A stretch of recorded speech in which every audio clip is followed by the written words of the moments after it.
Hi viewers, welcome to our channel వివేకం. నేను Raghunandan. So ఈరోజు వ్లాదిమిర్ పుతిన్ రష్యా నుంచి ఒక కబురు పంపించాడు జెలెన్స్కీకి. మీరు మా దేశం రావచ్చు మాస్కోకి. సో మనం పీస్ టాక్స్ మాట్లాడదాం. సో ప్రపంచ శాంతిని మాట్లాడదాం అని చెప్పి. సో మరి జెలెన్స్కీ పరిస్థితి ఏమిటి అనేది మనం ఈ వీడియోలో డిస్కస్ చేద్దాం. సో వివేకం ఛానల్ మీరు చూస్తూ ఉన్నారు రఘునందన్ని. మీరు తప్పకుండా మన ఛానల్ని సబ్స్క్రైబ్ చేసుకోండి అండ్ ఈ వీడియోని మన మిత్రులకు షేర్ చేయండి. వీలైనంత తొందరగా ఎక్కువ సబ్స్క్రైబర్స్ వస్తే, ఎక్కువ వ్యూస్ వస్తే నాకు కూడా ఉత్సాహంగా ఉంటుంది. ఇది పర్సనల్ ఛానల్గా. సో ఖచ్చితంగా మీకు జియో పాలిటిక్స్ రెగ్యులర్గా అందించే ప్రయత్నం నేను 100% చేసే ఆ ప్రయత్నంలోనే ఉంటాను. సో పుతిన్ తను పీస్ టాక్స్ కోసం జెలెన్స్కీని పిలవడం జరిగింది. నిజానికి ఇది ఫస్ట్ టైం అయితే కాదు, ఇదివరకు కూడా చాలాసార్లు పిలిచాడు. జెలెన్స్కీ మీరు మాస్కో వస్తే మనం యుద్ధాన్ని ఆపేద్దాం, మనం మాట్లాడుకుందాం, టెరిటోరియల్ ఇబ్బందులు ఏమున్నా కూడా ఇవన్నీ మాట్లాడదాం అండ్ మీకు సెక్యూరిటీ కూడా కలిగిస్తాను అని చెప్పి పుతిన్ ఇదివరకు కూడా పిలిచాడు. కానీ ఎప్పుడూ కూడా జెలెన్స్కీ రాలేదు. పైనుంచి జెలెన్స్కీ ఆయన అనే మాట ఏంటంటే, మీరే మా దేశానికి రండి, మేము మీకు రక్షణ కల్పిస్తాం, మనం మాట్లాడుకుందాం. ఒకవేళ మా దేశానికి రావడం కుదరకపోతే ఒక న్యూట్రల్ కంట్రీకి వెళ్దాం, అంటే other than Russia and Ukraine neutral కంట్రీకి వెళ్దాం, అక్కడ మనం పీస్ టాక్స్ మాట్లాడుకుందాం. అంతేగాని నేనైతే మాస్కోకి రాను అని చెప్పి జెలెన్స్కీ ఇదివరకు చెప్పాడు. ఇప్పుడు ఏం చెప్తాడనేది కూడా కొంత ఉత్కంఠగా మారింది. ఎందుకంటే 4 సంవత్సరాలు అవుతోంది ఈ యుద్ధం నడుస్తూనే ఉంది రష్యా ఉక్రెయిన్ మధ్యన. అయితే అది ఏదో రోజు ఒక ఎండ్కి రావాలనేది డొనాల్డ్ ట్రంప్ ప్రయత్నం చేసి ఈ 20 పాయింట్ పీస్ డీల్ అయితే ముందు పెట్టాడు. ఈ పీస్ డీల్లో రష్యాకి ఓకే, బట్ జెలెన్స్కీకి నాట్ ఓకే.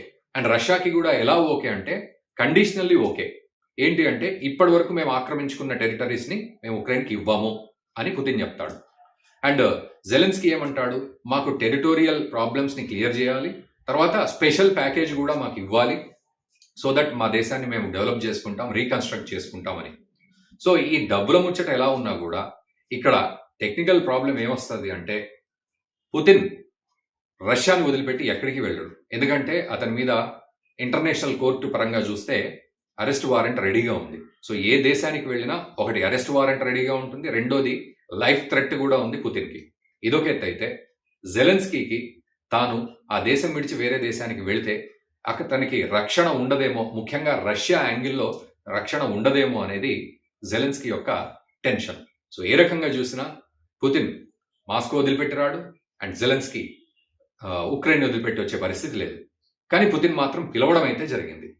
సో ఈ ఆహ్వానాన్ని జెలెన్స్కీ ఓకే అని చెప్పి ఆ తర్వాత డొనాల్డ్ ట్రంప్ని మధ్యలోకి దించి రంగంలోకి దిగుతాడా, లేకపోతే ఇతర దేశాల్లో పెట్టుకుని పీస్ టాక్స్ని మళ్ళీ చేసుకుందామని చెప్పి అంటాడా? ఎందుకంటే డొనాల్డ్ ట్రంప్ ఆల్రెడీ అబుదాబిలో జరిగిన మాటామంతి ఏదైతే ఉందో అది సక్సెస్ఫుల్గా నడిచింది.